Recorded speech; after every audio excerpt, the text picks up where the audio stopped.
Il y a plusieurs façons d'investir en immobilier et chaque stratégie a ses avantages et ses limites. Donc la plupart des gens connaissent trois grandes stratégies et on va pour l'instant se contenter de ça. Évidemment le locatif en longue ou courte durée avec toutes les variantes possibles, les placements financiers comme les SCPI et l'achat-revente qui est la troisième stratégie. Mais laquelle est la meilleure option? Donc, on va regarder ça en détail. Donc le locatif classique, vous achetez un bien, vous trouvez un locataire, il vous paye un loyer, c'est simple, stable, mais le rendement est souvent plus faible et le capital immobilisé est immobilisé pendant très longtemps. Mais c'est idéal pour tout ce qui est tranquillité et vision à long terme. Vous pouvez louer en courte durée aussi, donc là avec Airbnb, Booking, on loue à la nuit.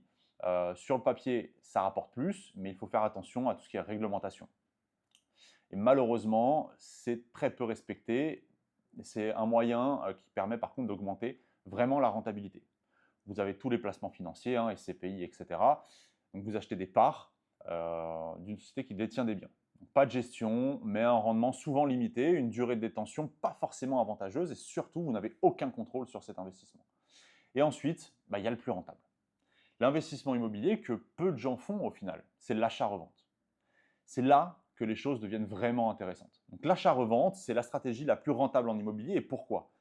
Parce qu'elle permet de générer des marges importantes en un temps assez réduit, donc, sans dépendre évidemment d'un loyer mensuel ou d'un locataire.